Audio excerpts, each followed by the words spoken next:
The morning steam rose from my battered aluminum pot like ghosts escaping hell, carrying with it the scent of cheap broth and wilted vegetables I'd salvaged from yesterday's market scraps. My fingers, cracked and stained from years of this work, stirred the contents mechanically while my mind drifted somewhere between exhaustion and that numb space where hope used to live. The street corner was mine by default, not choice. No one else wanted this patch of cracked pavement, where the industrial district bled into the forgotten neighborhoods, where factory workers with hollow eyes shuffled past at dawn, too tired to even acknowledge my existence. My food stall wasn't much, a rickety metal cart I'd welded together from discarded parts, a propane burner that coughed and sputtered, plastic stools that wobbled on uneven legs. But it was mine, the only thing in this world that belonged to me. I was invisible here, just another shadow among shadows. Another body taking up space in a city that had no use for people like me. 23 years old, and I might as well have been 100. My reflection in the dented steel of my cart showed a stranger. Hair pulled back in a grease-stained bandana, skin weathered beyond my years, eyes that had learned not to expect anything good. The girl appeared 3 weeks ago. She couldn't have been more than 7, maybe 8. Hard to tell under all that dirt. She never spoke. Just materialized each morning like a ghost, watching me from the alley entrance with eyes too old for her small face. Her clothes hung off her frame in tatters, and I could count her ribs through the holes in her shirt. I knew hunger, intimately. Knew the way it gnawed at your insides until you couldn't think of anything else. The way it made you small and desperate, and willing to degrade yourself for a single meal. So every morning, I portioned out a bowl of whatever I was serving, soup, rice, noodles, and set it on the corner of my cart. She'd wait until I turned away, maintaining some shred of dignity, before creeping forward to take it. We had an understanding, she and I. 2 invisible people pretending we didn't see each other's brokenness. Still feeding that street rat? Mrs. Chen's voice cut through the morning air, sharp and disapproving. She ran the dumpling stand 2 corners down, and considered herself superior, because her cart had an actual awning. "You're too soft, girl. That food costs money." I didn't answer. Didn't tell her that the scraps I gave away would have been thrown out anyway. Didn't mention that the girl's grateful silence was sometimes the only human connection I had all day. The morning rush started, if you could call it that. A trickle of workers, a few students from the community college. I moved through the motions with practiced efficiency, ladling soup, counting coins, wiping down surfaces that would never truly be clean. The propane burner hissed its familiar rhythm. Someone's radio played tinny music 3 stalls down. The world continued its indifferent rotation. Then everything changed. The sound reached me first, a deep, powerful purr that didn't belong in this neighborhood. My hands stilled over the pot. Other vendors looked up from their work, conversations dying mid-sentence. Even the usual street noise seemed to hush, as if the city itself was holding its breath. 4 black SUVs rolled down the narrow street with predatory grace, their glossy paint jobs obscene against the grime-covered buildings. These weren't ordinary vehicles. These were the kind that cost more than everyone on this block would earn in a lifetime. Bulletproof glass. Tinted windows so dark they looked like portals to another dimension. Chrome accents that caught the weak morning sun and threw it back like a challenge. They moved in formation, precise and intentional, and my stomach dropped when I realized they were slowing down, right in front of my stall. The street had gone completely silent. Even Mrs. Chen's constant chatter had died. I felt every eye on the block watching, waiting, my heart hammered against my ribs. People like me didn't attract attention from people who owned cars like that. Nothing good ever came from being noticed. The engines cut off in perfect synchronization, and for a moment, nothing happened. Just 4 massive vehicles sitting there like sleeping panthers, their presence warping the reality of the street corner. I could see my own reflection in the nearest one's immaculate paint, a small frightened woman in a dirty apron, utterly out of place. The doors opened. Men emerged from the front and back vehicles, 6 in total, maybe more. They moved with that particular kind of precision that spoke of military training or something darker. Dark suits that fit too well, earpieces barely visible, hands that stayed close to their jackets in a way that made my blood run cold.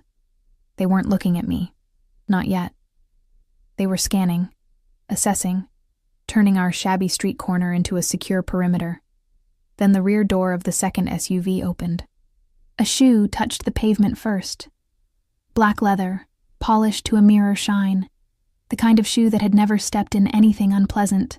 Then a leg, encased in charcoal wool, that probably cost more than my entire cart. The man who emerged seemed to unfold from the vehicle, tall and broad-shouldered, moving with an economy of motion that suggested power held in careful check. I couldn't breathe. He was younger than I expected, maybe mid-30s, with sharp features that looked carved from stone. Dark hair swept back from a face that could have been handsome if it weren't so severe, so utterly devoid of softness, but it was his presence that hit me like a physical force. The air around him seemed different, heavier, charged with something dangerous. Everyone on the street had the same reaction. Eyes dropped, shoulders hunched, people suddenly finding reasons to be elsewhere. Predator and prey. The dynamic was that simple, that primal. He buttoned his suit jacket with one hand, a gesture so casual, so ordinary, yet it made me want to run. Then his eyes swept the street, and I understood why people feared men like this. His gaze wasn't just looking, it was cataloging, calculating, stripping away pretense to see what lay beneath. When those eyes landed on me, I stopped breathing entirely. They were dark, almost black, and completely unreadable. He didn't blink, didn't smile, didn't show any expression at all. Just studied me with the kind of attention that made me feel exposed, vulnerable, like he could see every secret I'd ever kept. The moment stretched, impossibly long, while my mind screamed at me to look away, to run, to do anything except stand there like a rabbit frozen in a wolf's sight. Then his attention shifted, just slightly to the left, to the alley entrance where the little girl stood, clutching her empty bowl, her eyes wide with terror. Something flickered across his face. Too fast to read, too complex to name. One of his men moved, and he raised a hand in a gesture so subtle I almost missed it. The man froze immediately, complete obedience, the kind that came from fear or loyalty or both. The man in the expensive suit took a step forward. Just one. But it was toward my stall, and my hands gripped the edge of my cart so hard my knuckles went white. You. His voice was like smoke over gravel, quiet, controlled, and absolutely terrifying in its calmness. He wasn't asking, wasn't questioning, just stating a fact of my existence. You feed her. It wasn't a question, but my mouth opened anyway, trying to form words that wouldn't come. Up close I could smell him, expensive cologne, the leather of his jacket, and underneath it all, something that reminded me of gun oil and danger. My voice came out as a whisper, broken and pathetic. She's just a child. She was hungry. His eyes narrowed fractionally, studying me, dissecting me. One of his men shifted closer, and I saw it then. The bulge under his jacket, the way his hand hovered near it. These weren't bodyguards. These were killers, dressed in nice suits and following a man who commanded them with nothing but silence and subtle gestures. "How long?" he asked. 2 words. Simple. But the weight behind them suggested that my answer mattered in ways I couldn't begin to understand. 3 weeks, I managed. Every morning, just scraps. Food that would go to waste anyway. Something changed in his expression. Not softening. Men like this didn't soften, but a shift, like tectonic plates moving beneath an earthquake. He glanced at the little girl again, and I saw her press herself further into the shadows, trembling. Then he looked back at me, and I realized with dawning horror that I'd made a terrible mistake. That feeding a homeless child had somehow caught the attention of someone dangerous, someone powerful, someone who didn't belong in my world of cracked pavement and aluminum pots. He reached into his jacket. I flinched, couldn't help it, and pulled out a black leather wallet. My mind was screaming at me to refuse whatever he was about to offer, that nothing was free, that people like him didn't do favors without expecting something in return.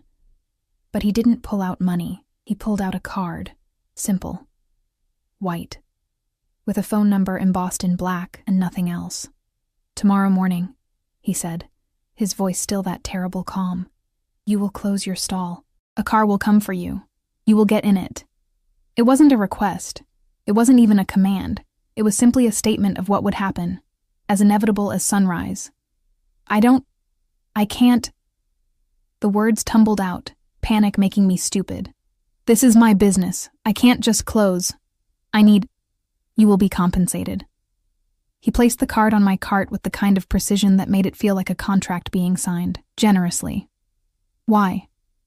The question escaped before I could stop it. Why would you? I don't understand. For the first time, something that might have been emotion crossed his face, but it was gone so fast I couldn't name it. Replaced by that impenetrable mask of control. Because that child, he said, nodding toward the alley where the girl was trying to disappear into the bricks, is my daughter. The world tilted. His daughter. The homeless girl I'd been feeding scraps was the daughter of a man who traveled with armed escorts and vehicles that cost more than most houses. The girl in rags and dirt was connected to this monument of power and danger standing at my broken food cart. I started, but he was already turning away, the conversation over because he'd said everything he intended to say. Tomorrow morning, 8 o'clock. Don't make me send someone to convince you. The threat was delivered with the same casual tone someone might use to discuss the weather, which somehow made it infinitely more terrifying.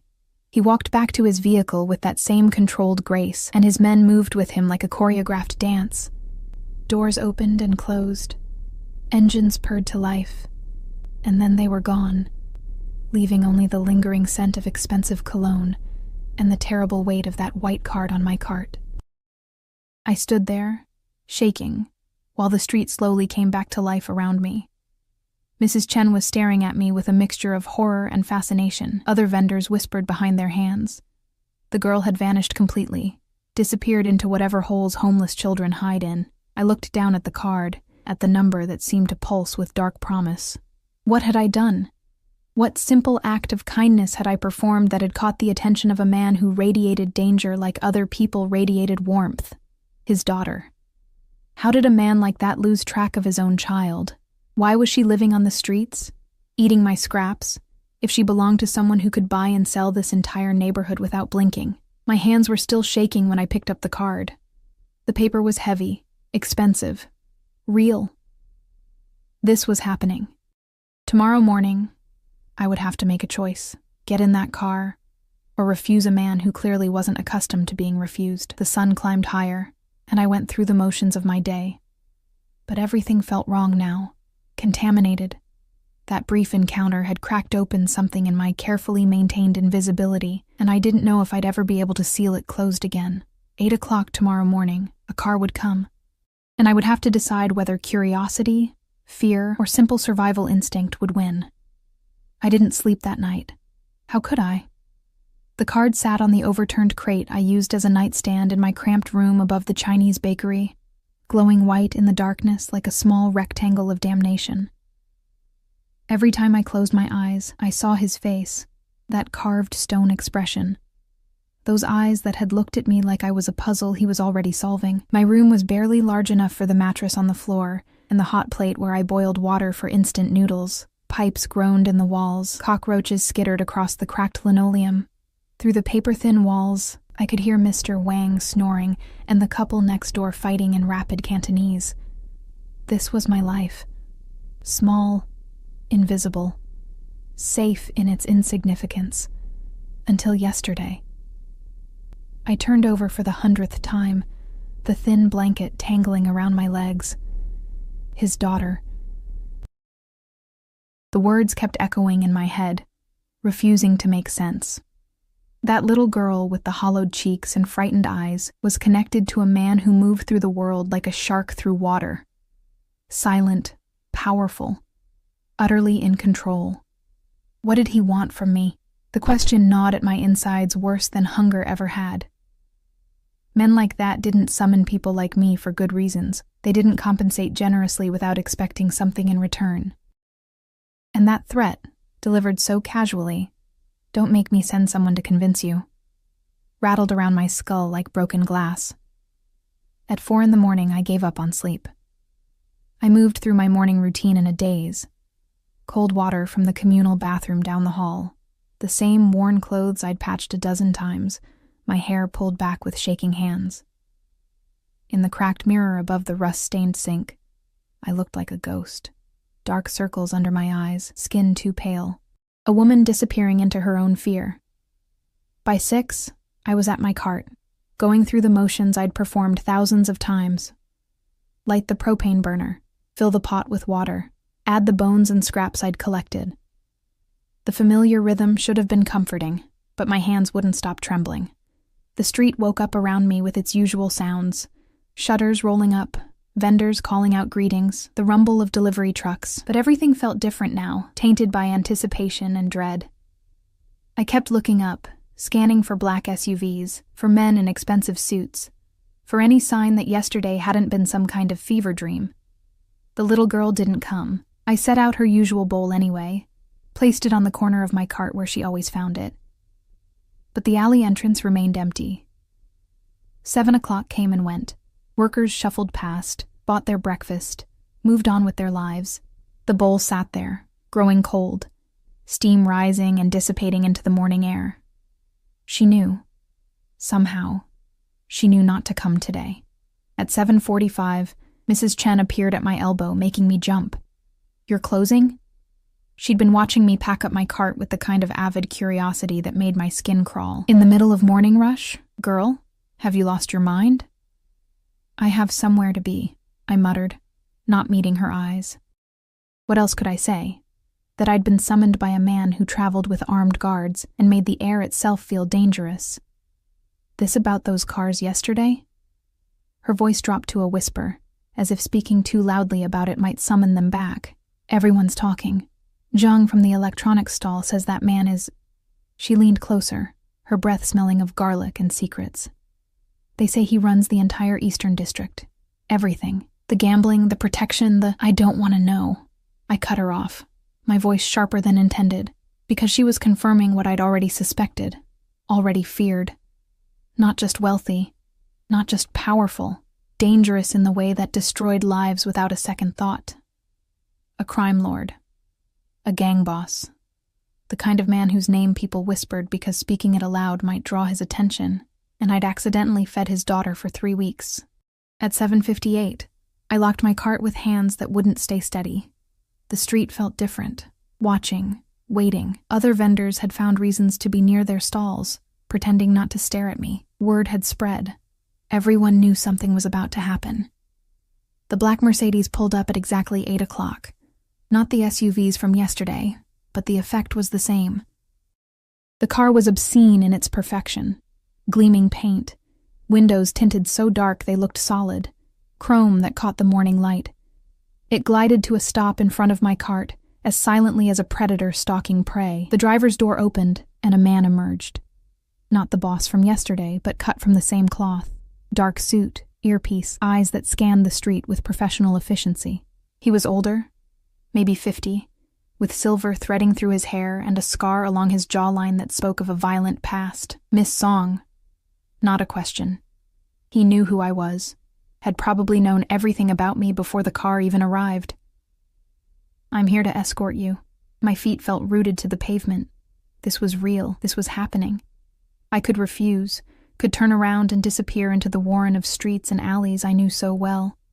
But the memory of that quiet threat echoed in my mind. "Don't make me send someone to convince you." "Where?" My voice came out steady, which surprised me. "Where are you taking me?" "Somewhere safe." His expression didn't change, but something in his tone suggested he understood my fear. "You have my word. No harm will come to you today. Today." The qualifier wasn't lost on me. He opened the rear door, and I caught a glimpse of the interior. Leather seats the color of cream, wood paneling, space that felt obscene compared to the cramped quarters of my life. This car probably had better living conditions than my room. I looked back at my cart one last time. My entire world, contained in a few square feet of dented metal and dreams that had died years ago. If I got in that car, something would change. I could feel it in my bones, the way animals sense earthquakes before they hit. But what choice did I really have? I climbed in. The door closed with a sound like a vault ceiling, and suddenly the street noise disappeared. The car was soundproofed, cocooning me in silence so complete it made my ears ring. The leather seat was soft enough to sink into, and I perched on the edge, afraid to touch anything, afraid that existing in this space might somehow contaminate me. The driver got in without a word, and we pulled away from the curb. I watched through the tinted windows as my street corner receded. Mrs. Chen staring open-mouthed, other vendors clustering together to gossip, my cart sitting there like an abandoned ship. We drove through the city, leaving the industrial district behind. The buildings changed, became taller, cleaner, more expensive. We passed shopping districts I'd never dared to enter, restaurants with prices I couldn't comprehend. The city I thought I knew revealed itself as just a small, forgotten corner of something much larger. 20 minutes later, we pulled up to a building that made my stomach drop. It was glass and steel, reaching toward the sky like a monument to power. The kind of place where people like me only entered through service entrances, if at all. A doorman in a uniform that probably cost more than my monthly rent stood at attention. Other luxury cars lined the curved driveway. "This way, please." The driver had materialized at my door, hand extended to help me out. I stepped onto pavement so clean I could see my reflection in it, feeling utterly out of place in my patched clothes and worn shoes. People in expensive suits walked past, and I could feel their eyes sliding over me, dismissing me as someone who'd taken a wrong turn. We entered through the main doors, not the service entrance, which somehow made it worse. The lobby was all marble and gold accents, with a ceiling 3 stories high and a chandelier that probably cost more than I'd earn in 10 lifetimes. My footsteps echoed, announcing my inadequacy to everyone present. The elevator was made of glass, and I watched the city shrink beneath us as we rose. 20th floor, 30th, 40th. The numbers kept climbing until I lost count, until we were so high that the streets below looked like toys.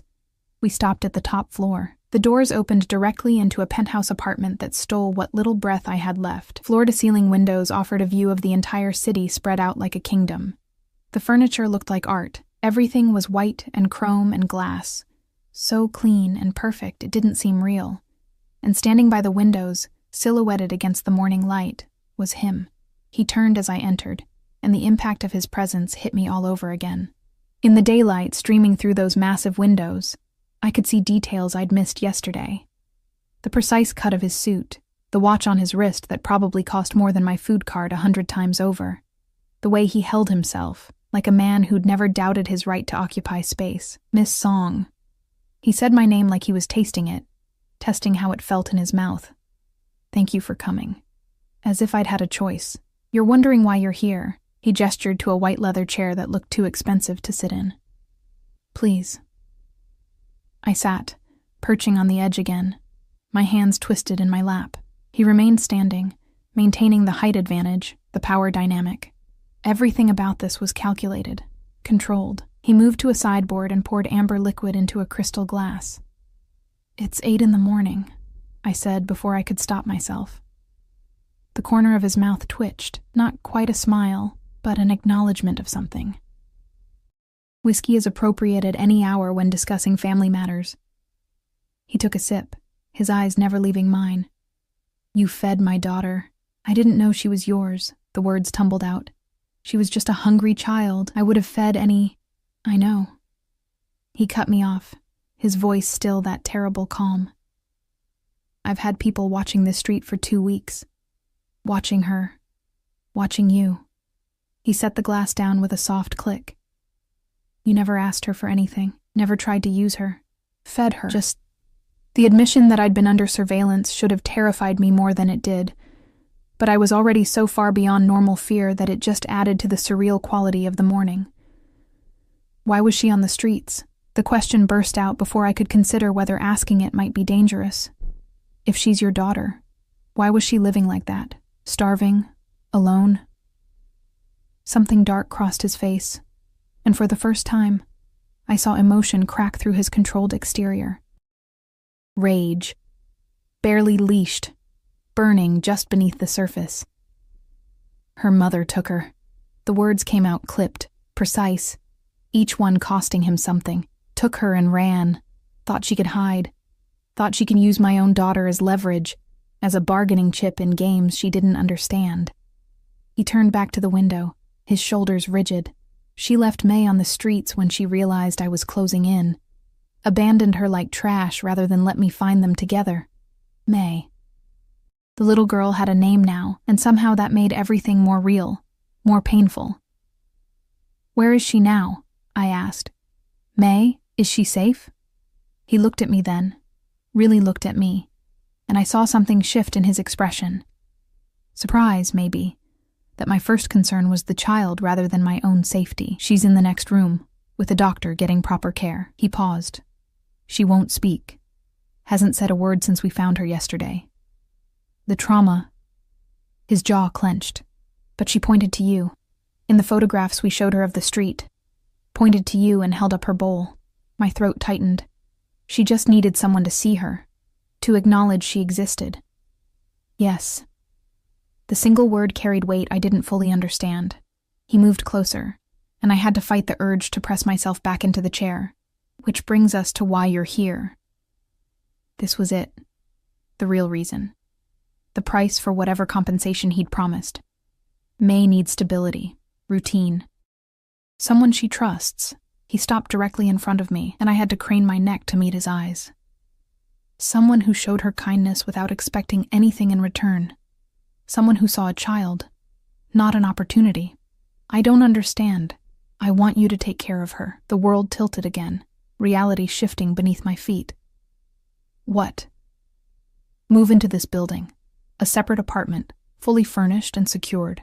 Your job will be to provide May with care, with stability, with the gentle presence she needs to heal from what her mother did." His voice remained calm, but I could hear steel underneath.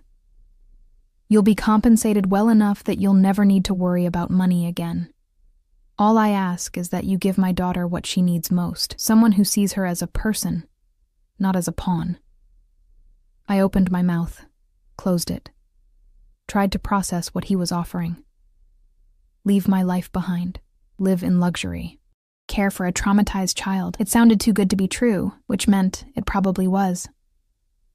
"Why me?" I managed. "I'm nobody. You could hire professionals, nannies with actual experience. She doesn't trust professionals." He crouched down, bringing himself to eye level, and the gesture was so unexpected I forgot to breathe.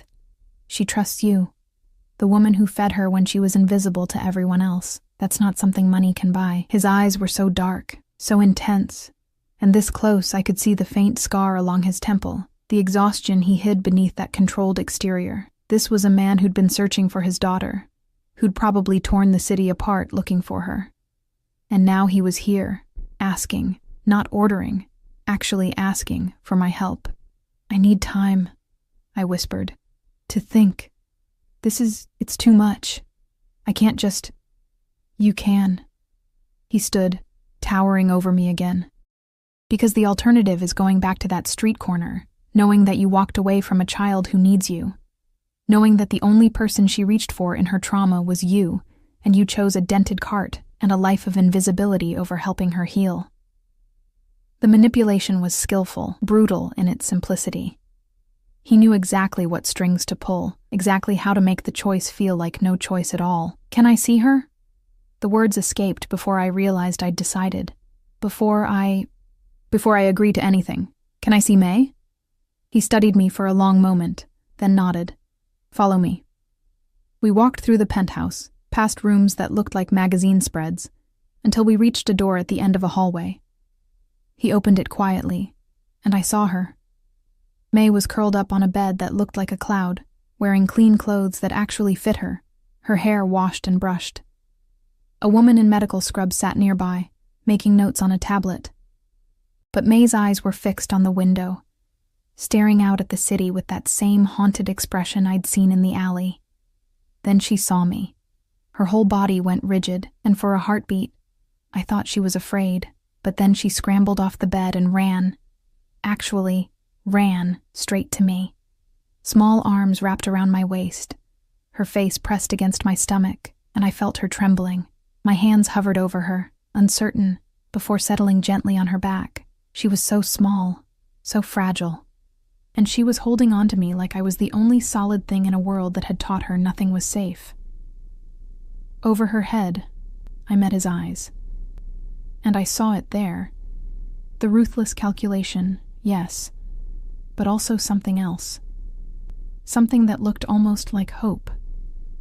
Though I didn't think men like him trafficked in such soft emotions.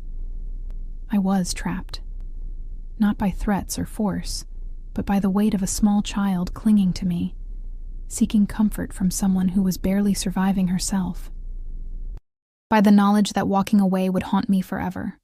Okay, I whispered, and felt my entire life shift beneath the weight of that single word. I'll do it. His expression didn't change, but I saw his shoulders relax fractionally. Good. I'll have my people collect your belongings from your current residence. You'll move in today. Today, of course. Men like him didn't wait. What about my cart? The question sounded absurd in this palace of glass and marble, but it was all I had. Donate it. Sell it. Keep it. I don't care.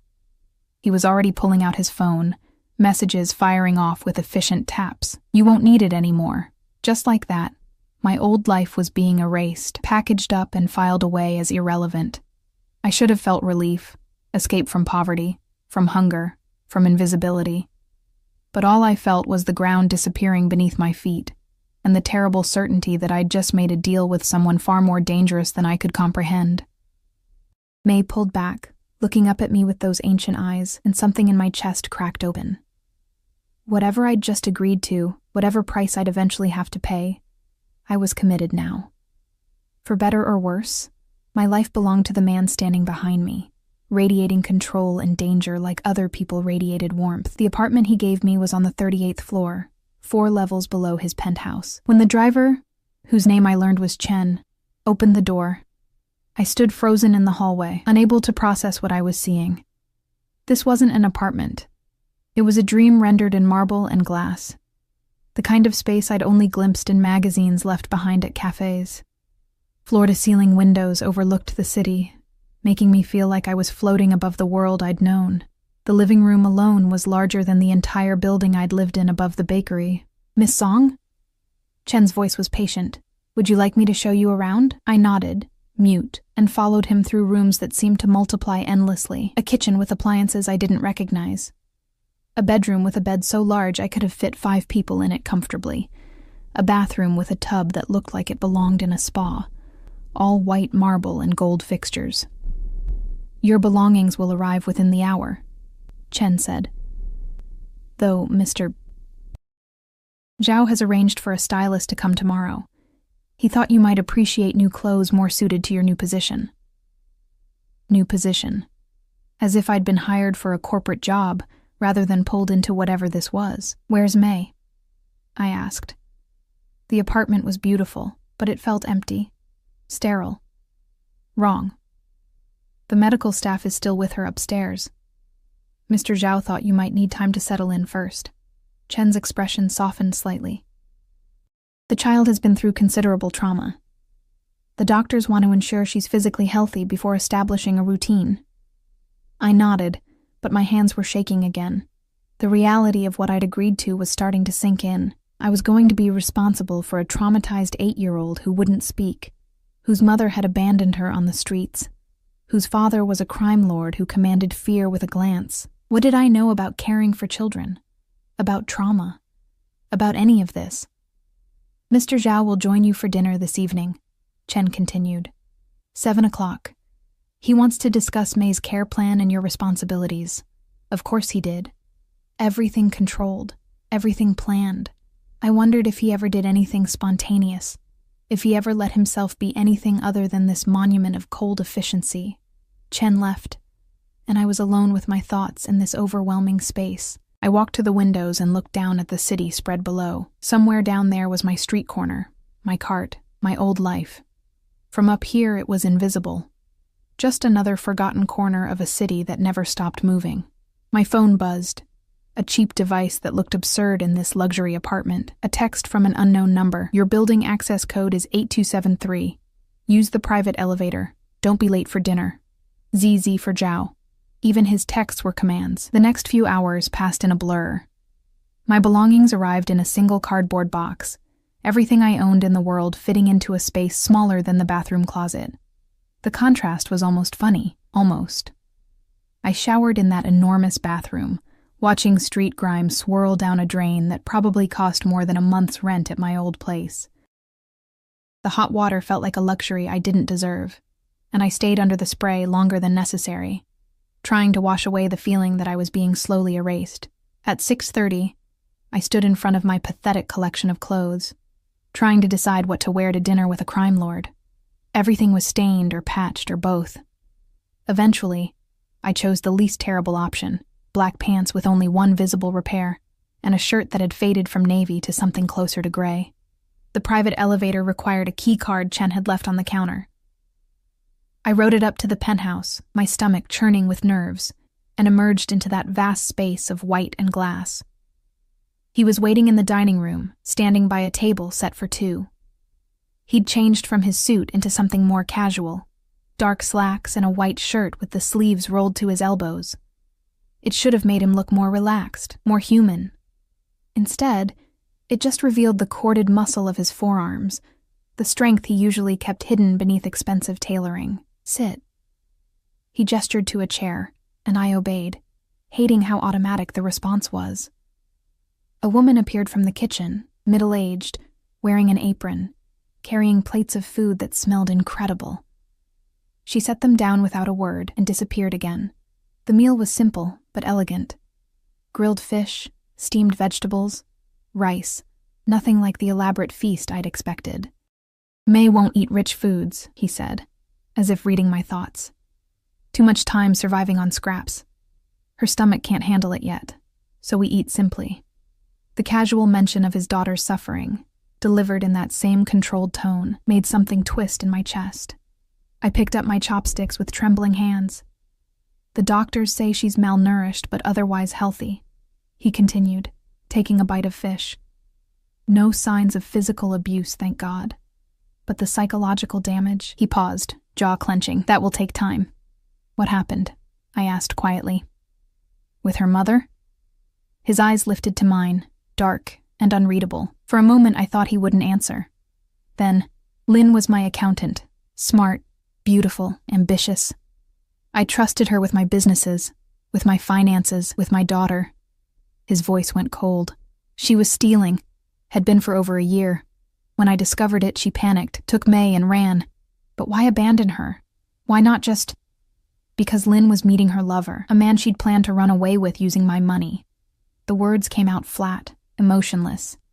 He didn't want a child complicating their escape. So she left May on the streets and disappeared. He took a sip of wine. "We found Lynn 3 days ago. She's been dealt with." The casual way he said it made my blood run cold. Dealt with. I didn't want to know what that meant. And the father? May's biological father? Dead. One word. Final. Car accident when she was 2. I married Lynn a year later, adopted May legally. She's my daughter in every way that matters. I looked down at my plate, processing this. A crime lord who'd taken in his dead employee's child, who'd married the woman and claimed the girl as his own. It didn't fit the monster narrative, which somehow made him more dangerous, not less. "Why do you care?" The question burst out before I could stop it. "You could hire anyone. Why does it matter if May trusts me specifically?" He set down his chopsticks with deliberate precision. "Because trust is rare in my world. Everyone wants something. Everyone has an angle." His eyes pinned me in place. "But you fed a starving child expecting nothing in return. That kind of genuine goodness is so rare I almost didn't believe the reports." "I'm not good," I said. I was hungry once. I know what it feels like to be invisible." "Yes." Something flickered in his expression. "I know.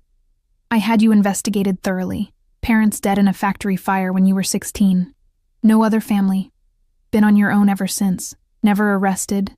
Never involved in anything illegal. Just surviving, day by day, without asking for help from anyone. The casual violation of my privacy should have angered me, but I was too tired to feel anything except a dull acceptance. Of course he'd investigated. Men like him didn't take chances. May will stay in the apartment next to yours, he continued. Connected by an adjoining door, medical staff will visit daily for the first month. You'll be responsible for her meals, her routine, her emotional care. I'll visit when I can, but my business requires, he paused. I'm not always available. What exactly is your business? I asked. Though I wasn't sure I wanted to know, his smile was sharp, humorless. Better you don't ask questions you don't want answers to. Just know that I own this city in ways the government pretends don't exist. And that ownership comes with enemies who would love to use May against me. The implication settled over me like a shroud. This wasn't just about caring for a traumatized child. This was about keeping her safe from people who might hurt her to get to him. You'll have security, he said. Chen will coordinate. You don't leave the building without approval. You don't talk to anyone about May or our arrangement. You don't... I'm a prisoner. The words came out flat. You're protected. He leaned back, studying me. There's a difference. Though I suppose it might feel the same to someone who values freedom above comfort. He wasn't wrong. The golden cage was still a cage, no matter how beautiful the bars. I'll do this for May, I said quietly. Not for you. Not for the money or the apartment or any of it. For that little girl who held on to me like I was the only safe thing in her world. Something changed in his expression. Respect, maybe. Or recognition. That's exactly why I chose you. He stood, dinner apparently over. Chen will brief you on security protocols tomorrow. The stylist will arrive at 9. And May will move into her apartment the day after, once the doctors clear her. He started to walk away, then paused. One more thing. You call me Zhao. Not Mr. Zhao, not sir. Just Zhao. We're going to be in each other's lives for the foreseeable future. Formality is unnecessary. Before I could respond, he was gone, leaving me alone with half-eaten food and the crushing weight of my new reality. I was trapped in a penthouse prison, responsible for a child I barely knew, bound to a dangerous man whose world I didn't understand. And somewhere in the midst of all this fear and confusion, I realized I couldn't remember the last time someone had said my name with anything other than dismissal. He'd called me Miss Song like it mattered. Like I was a person worth acknowledging. It was such a small thing, but after years of invisibility, even that felt dangerous. May moved into the apartment next to mine on a gray Thursday morning, accompanied by a doctor, 2 nurses, and Zhao hovering in the background like a dark shadow. I watched from my doorway as they settled her into a space that looked like it had been designed by someone who'd never actually met a child. All white furniture and glass surfaces. Beautiful, but cold. The little girl clutched a worn stuffed rabbit, the only possession she'd brought from wherever they'd been keeping her. Her eyes found mine across the hallway, and I saw relief flicker across her face. Come here, sweetheart, I said softly, and she didn't hesitate. She crossed the distance between us and pressed herself against my side. That rabbit crushed between us. Zhao's expression shifted as he watched, something almost like pain crossing his features before that mask of control slammed back into place. I'll leave you to get her settled, he said, his voice carefully neutral. Chen is outside if you need anything. Then he was gone, and I was alone with a traumatized child who wouldn't speak and a security guard lurking in the hallway. The first week was harder than I'd imagined. May followed me everywhere, a silent shadow who panicked if I was out of her sight for more than a few minutes. She wouldn't sleep in her own bed. The first night, I found her curled up outside my door at 3 a.m, shaking. After that, she slept in my bed, that rabbit clutched to her chest, her small body pressed against mine like she was afraid I'd disappear. She wouldn't eat unless I ate first, wouldn't bathe unless I stayed in the bathroom. Wouldn't do anything without constant reassurance that I wasn't leaving. The medical staff came daily, poking and prodding, asking questions she wouldn't answer. I watched her shrink into herself during these visits, becoming smaller and more fragile, until I finally snapped at the lead doctor. She needs space, I said, my voice sharper than intended. You're treating her like a problem to solve instead of a child who needs time. The doctor, a severe woman named Dr. Chen, raised an eyebrow. We're trying to help her, then help her by giving her room to breathe. After that, the visits became less frequent, and slowly, painfully slowly, May began to relax. Zhao visited every evening at 7, like clockwork. He'd arrive in his expensive suits, shed his jacket in the entryway, and sit with May for exactly 1 hour. Sometimes they'd watch television together in silence. Sometimes he'd read to her from books he brought. Children's stories that sounded strange in his deep, controlled voice. Sometimes they'd just sit, existing in the same space. He never pushed her to speak, never demanded affection, just was there.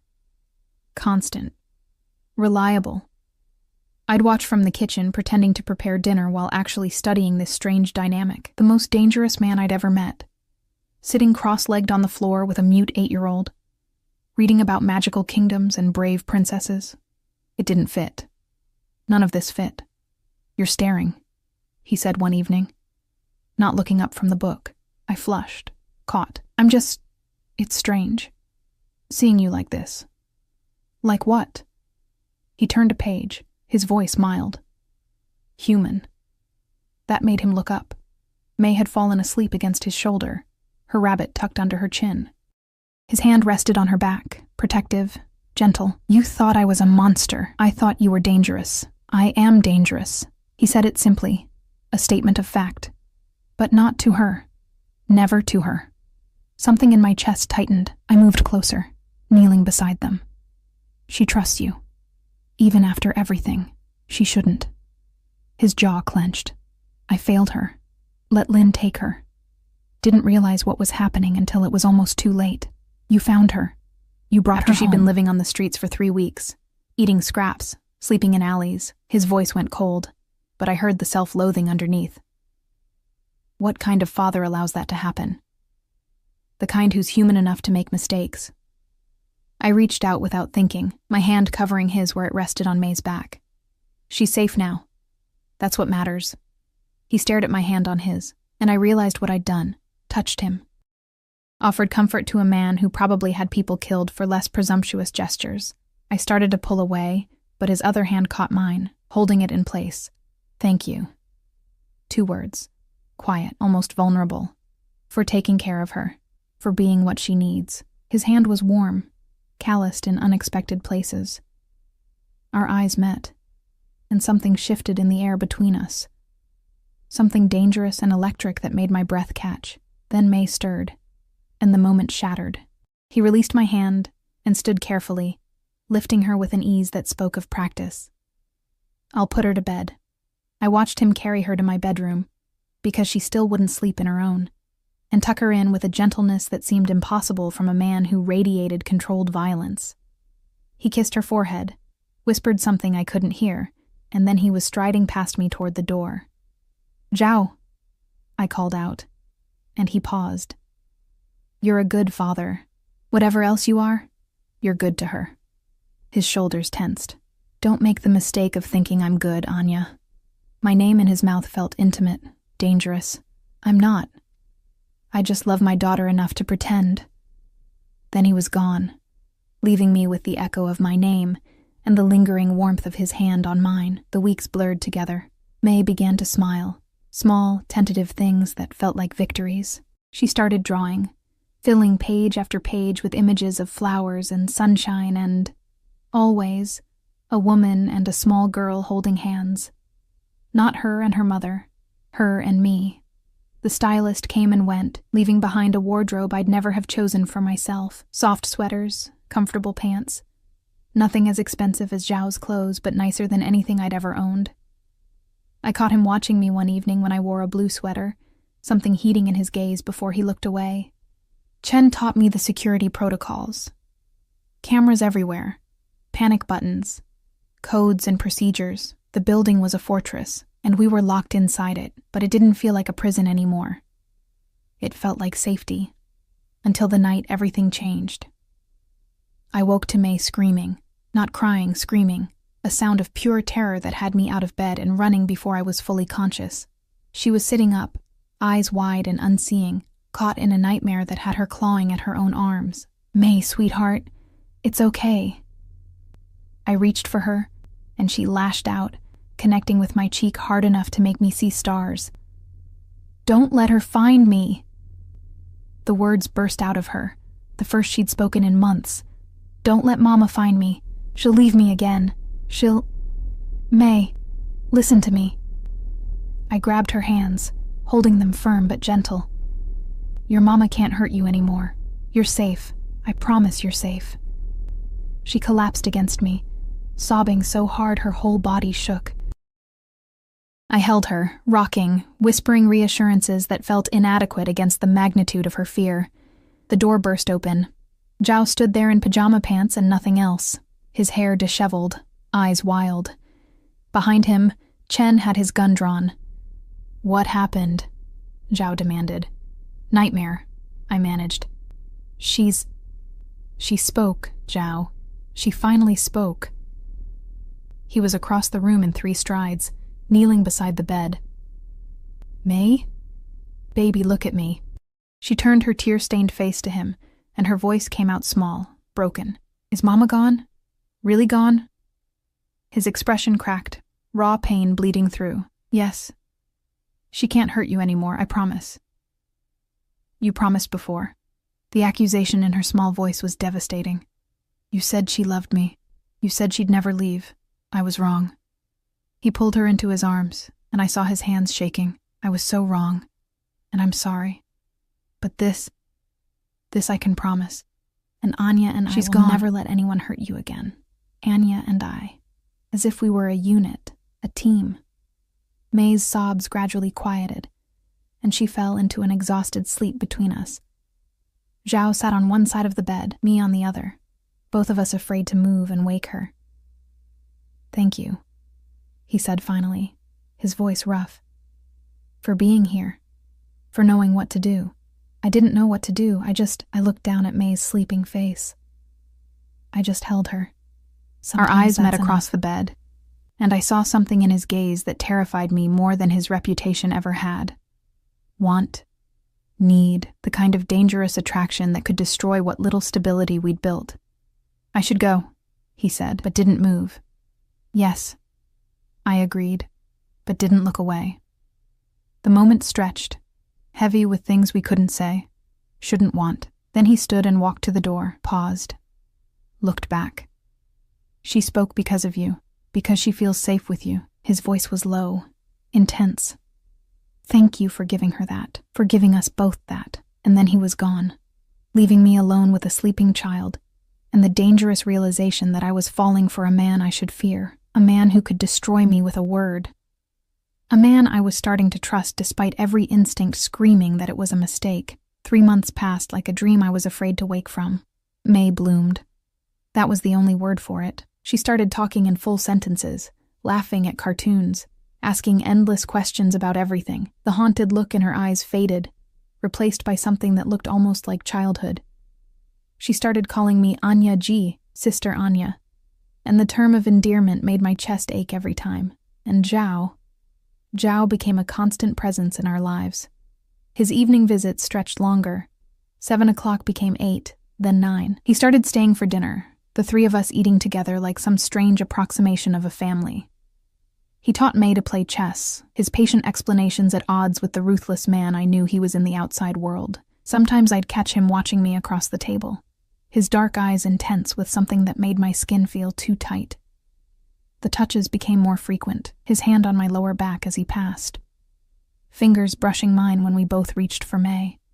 Once, when I stumbled on the carpet, he caught me against his chest, and I felt his heart racing as fast as mine before he set me carefully away.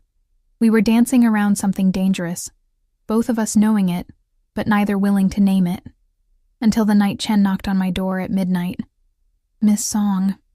His face was grave. There's been a situation. Mr. Zhao requests your presence upstairs. Immediately. My heart dropped. May is sleeping. I'll watch her personally. But you need to come now. I followed him to the penthouse, my mind racing through terrible possibilities. The elevator ride felt endless. When the doors opened, I found Zhao standing by the windows, his suit jacket discarded, sleeves rolled up, a glass of whiskey clutched in his hand. Leave us, he said to Chen without turning around. The door closed and we were alone. What's wrong? I moved closer, fear making my voice shake. What happened? He turned, and I saw it in his face.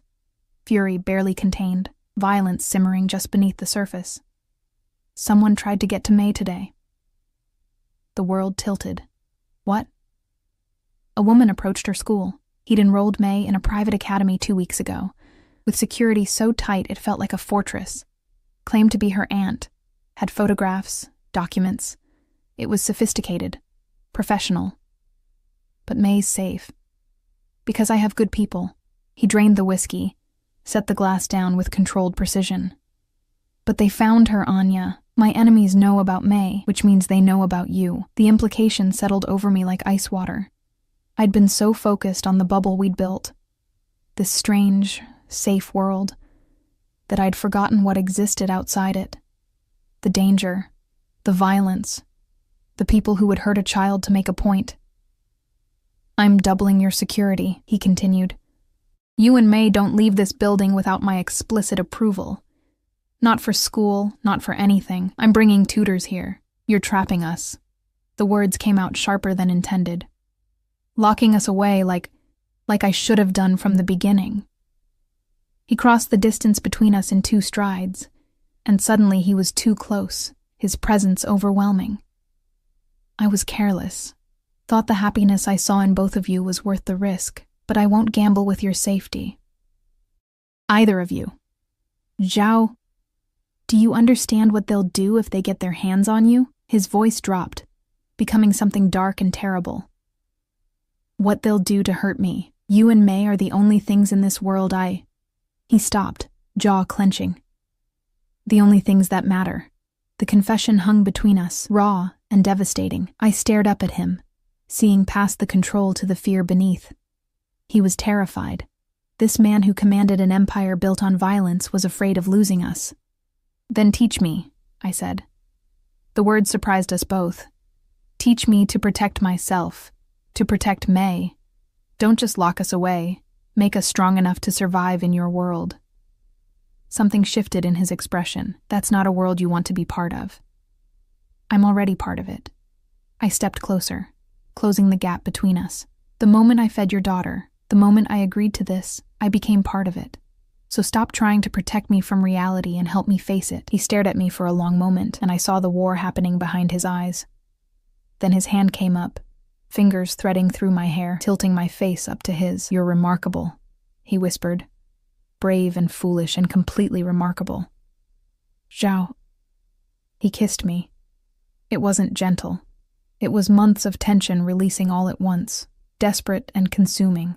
His other arm wrapped around my waist, pulling me against him, and I melted into it despite every rational thought screaming that this was a mistake. His mouth was demanding, claiming, and I kissed him back with equal hunger, my hands fisting in his shirt. When we finally broke apart, both breathing hard, his forehead rested against mine. I can't offer you a normal life, he said, his voice rough. I can't promise safety or peace or any of the things you deserve. I don't want normal. The truth of it shocked me. I want this. You. May, this strange, complicated thing we've built. Even knowing what I am, what I do? I know you're dangerous. My hand slid up his chest, feeling his heart racing beneath my palms. I know you've done terrible things, but I also know you read bedtime stories to your daughter, that you make sure we eat healthy meals, that you look at me like I'm something precious instead of invisible. His grip tightened. You are precious, both of you. Which is why I need to keep you safe, even if it means we'll be safer together. I pulled back enough to meet his eyes. You, me, and May. A real family. Not just people playing roles. A family. He tested the word like it was foreign. I don't know how to do that. How to be normal. Good thing I don't need normal. I smiled and watched something in him soften. I just need you to stop pushing me away. He kissed me again. Slower this time. Tender in a way that made my chest ache. When he pulled back, his thumb traced my cheekbone. I love you, he said simply. I've been falling in love with you since I watched you feed my daughter without expecting anything in return. Since I saw you choose kindness when the world had given you every reason to be bitter. Tears burned my eyes. I love you too, even though you're terrifying and controlling and completely impossible. He laughed. An actual laugh, the sound rusty from disuse. We're going to have to tell May. She already knows. I thought of the drawings. Always the three of us together. Children see things adults try to hide. Then we do this properly. He stepped back, straightening his shirt, becoming businesslike even as his eyes stayed warm.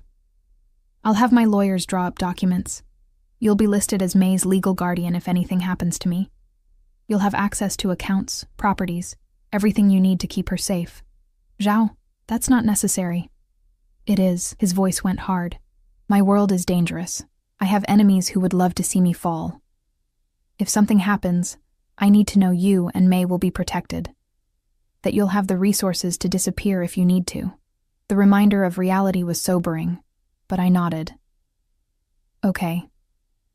And you'll let Chen train you. Self-defense, weapons, everything. He cupped my face in his hands. I'll give you the tools to survive and pray to every god I don't believe in that you never need them. 6 months later, I stood in May's new bedroom. We'd moved to a house outside the city, something with a yard and space to breathe, and watched her play with the dog Zhao had brought home last week. A massive German shepherd named Bear, who followed her everywhere. Zhao's arms wrapped around me from behind, his chin resting on my shoulder. Happy? Terrified, I admitted, but happy. He'd kept his promise. Chen trained me 3 times a week. I could shoot, fight, identify threats. The naive street vendor was gone, replaced by someone harder, more aware, but not broken. Never broken. The wedding planner called, he murmured against my neck. Wants to know about flowers. We were getting married in 2 weeks. A small ceremony, just us and May and a handful of Zhao's most trusted people. Nothing fancy. Just a declaration that this strange, impossible family was real. White roses, I said, May's favorite. May's favorite it is. He turned me in his arms, and the love in his eyes still took my breath away. I never thought I'd have this, a real home. People to come back to who see me as something other than dangerous. You are dangerous. I traced the scar on his temple. The one I'd learned came from a rival's attack years ago. But you're also mine, yours, he agreed, and kissed me softly. Always yours. May's laughter rang out as Bear licked her face, and I felt something settle in my chest. Peace. After years of invisibility, of hunger, of merely surviving, I'd found a place where I belonged. It wasn't the life I'd imagined. It came with security protocols and bulletproof cars, and the knowledge that Zhao's enemies would always be circling. But it also came with love, fierce, protective, unconditional love from a man who'd learned to be human again, and a child who'd taught us both what family really meant. Anya ji, Baba, come play, May called out, using the word for father naturally now, all traces of her trauma fading into memory. Zhao took my hand, and together we walked into the sunshine, into the yard where our daughter was laughing, into the future we'd built from broken pieces and unexpected kindness. I'd been a roadside food seller feeding a homeless girl. Now I was home, and that made all the danger, all the fear, all the impossible complications worth it. Because love, real, transformative love, was worth any price. Even if it came wrapped in darkness and danger. Even if it required becoming someone new. We were a family. Broken, strange, held together by choice rather than blood. But we were real. And we were finally, beautifully free.